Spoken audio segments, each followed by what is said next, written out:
નમસ્કાર, આપ જોઈ રહ્યા છો સંદેશ ન્યૂઝ, તમારી સાથે સત્યની સાથે મહત્વના તમામ સમાચારો સાથે હું છું નવીન દાફડા।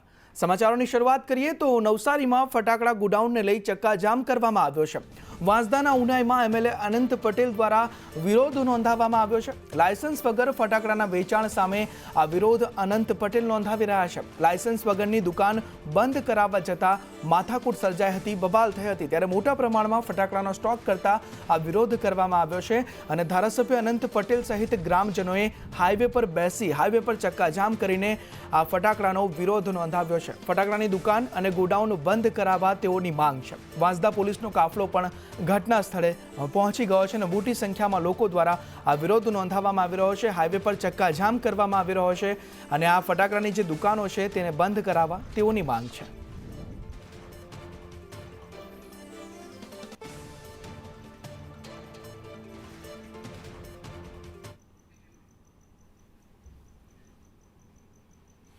આ તરફ સુરેન્દ્રનગરમાં મધમાખીના ડંખથી મહિલાનું મોત નિપજ્યું છે। મધમાખીના ડંખથી તે મહિલા મોતને ભેટી છે। લીંબડીના શિયાળીમાં ખેત મજૂર મહિલાનું મોત થયું છે। સારવાર દરમિયાન હોસ્પિટલમાં જ મહિલાનું મોત નિપજ્યું છે।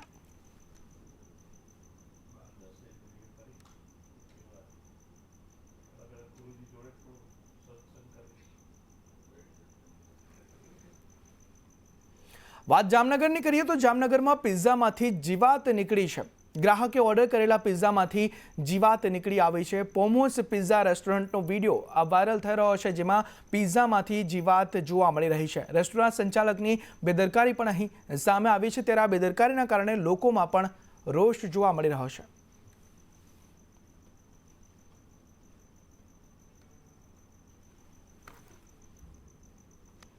દિવાળીના તહેવારને લઈ અંબાજી મંદિરમાં રોશનીનો શણગાર કરવામાં આવ્યો છે। અંબાજી મંદિરને રોશનીથી શણગારવામાં આવ્યું છે। સમગ્ર મંદિર જે છે તે રોશનીથી ઝળહળી ઉઠ્યું છે। મંદિરના શિખરથી લઈને મંદિર પરિસરમાં અત્ર તત્ર સર્વત્ર રોશની જોવા મળી રહી છે। દિવાળીના તહેવારને લઈ આ સુશોભન કરવામાં આવ્યું છે। અંબાજી મંદિરને શણગારવામાં આવ્યું છે।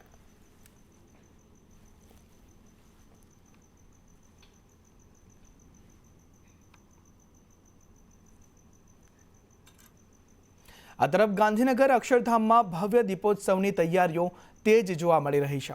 10,000થી વધુ દીવડાઓથી ઝગમગી ઉઠશે અક્ષરધામ મંદિર પરિસર। પ્રકાશના પર્વ દીપાવલીની ભવ્ય ઉજવણી માટે ગાંધીનગર સ્થિત સ્વામિનારાયણ અક્ષરધામ મંદિર સજ્જ છે। મંદિર સંસ્થા દ્વારા સતત 33 વર્ષથી જળવાઈ રહેલી પરંપરા મુજબ આ દીપોત્સવમાં 10,000થી વધુ દીવડાઓ પ્રગટાવવામાં આવશે, જે મંદિરના પરિસર, પ્રાંગણ અને ગુંબજો પર અદ્ભુત રોશની પણ ફેલાવશે।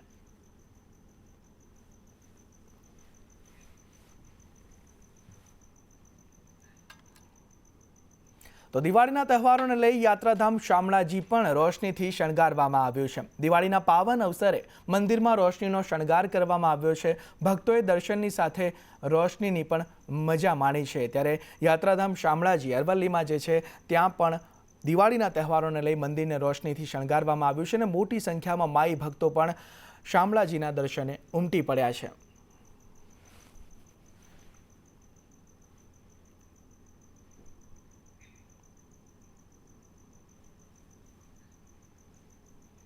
આ તરફ સ્મશાનમાં કાળી ચૌદશે તંત્ર નહીં આતશબાજી। કાળી ચૌદશે સ્મશાન પાસેથી નીકળતા પણ લોકો ડરે છે। અહીં તો બાળકો અને મહિલાઓ પણ સ્મશાનમાં જોવા મળે છે। અંતિમ ક્રિયાની જગ્યાએ તેઓ દિવાળી ઉજવે છે। મહેસાણામાં 2013થી ચાલતી અનોખી પ્રથા અહીં જોવા મળે છે। કાળી ચૌદશે સ્મશાનનો ડર દૂર કરવા આ અનોખી રીત અહીંના લોકો અજમાવી રહ્યા છે। મોડી રાત્રે સ્મશાનમાં જામે છે મેળા જેવો માહોલ। કાળી ચૌદશના દિવસે આ સ્મશાનમાં મેળા જેવો માહોલ જામે છે। સ્મશાનમાં બાળકો રમતા જોવા મળે છે। મોડી રાત્રે બાળકો અને મોટેરાઓ ત્યાં જઈને ફટાકડા ફોડે છે અને આવો માહોલ સર્જવામાં આવે છે કે લોકોનો ડર દૂર થાય, તેથી સ્મશાનમાં આ ઉજવણી કરવામાં આવે છે, ફટાકડાઓ ફોડવામાં આવે છે। કરવાનું એક બધી પબ્લિકનો ડર જે હોય એ ભગાડવા માટે કે જે મગજમાં જે લઘુતા ગણતી હતી પબ્લિકના અંદર કે સંસારની અંદર જવાય નહીં, બરાબર। લઘુતા ગણતી ભગાડવા માટે આપણે ફટાકડા અહીંયા બધા બાળકો કે ફેમિલી સાથે બધા બોલાવીએ અને ફટાકડા અહીંયા દર સાલ આયોજન કરીએ। આ પાંચેય ગ્રુપ ભેગા થઈને આ વખતે આતશબાજીનો પ્રોગ્રામ કર્યો છે અને કાળી ચૌદસ એક દિવસ એવો છે કે લોકો સ્મશાનમાં જતા આજુબાજુમાં નીકળતા પણ ડરતા હોય છે. એ ડર ભાગવા માટે, અંધશ્રદ્ધાને દૂર કરવા માટે એક આતશબાજીનો પ્રોગ્રામ કરેલ છે અમે. આ તરફ અંકલેશ્વર ખાતે આવેલ મંડવેશ્વર મહાદેવ મંદિર ખાતે પ્રતિવર્ષ કાળી ચૌદશે ભાતના પિંડ ચઢાવવામાં આવે છે.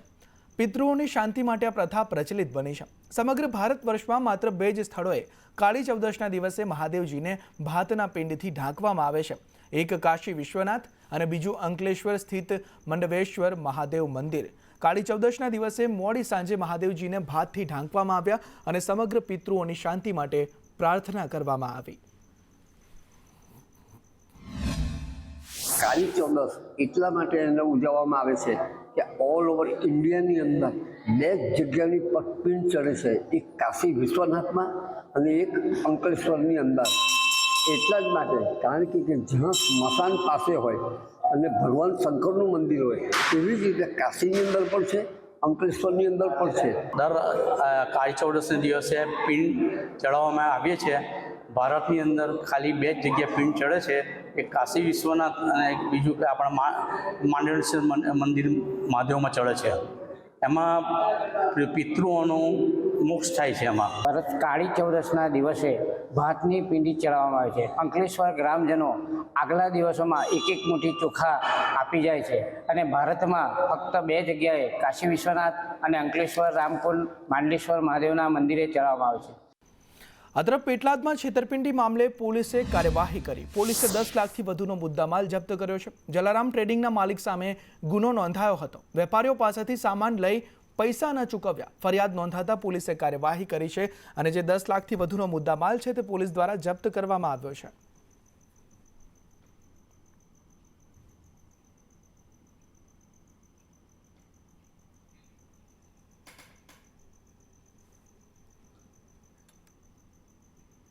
રેલમંત્રી અશ્વિની વૈષ્ણવે આનંદ વિહાર સ્ટેશનની મુલાકાત લીધી. રેલવે સ્ટેશન પર ભીડ વ્યવસ્થા અંગે તેઓએ સમીક્ષા કરી. તહેવારોમાં ભીડને લઈ ખાસ વ્યવસ્થાનું આયોજન કરવામાં આવ્યું છે. ત્યારે મુસાફરોની સુરક્ષા સલામતી અંગે કામગીરીની સમીક્ષા કરવામાં આવી છે. રેલવે મંત્રી અશ્વિની વૈષ્ણવે મુસાફરો સાથે પણ ચર્ચા કરી, વાતચીત કરી છે અને જે તમામ સુવિધાઓ છે તેનું નિરીક્ષણ કરવામાં આવ્યું છે.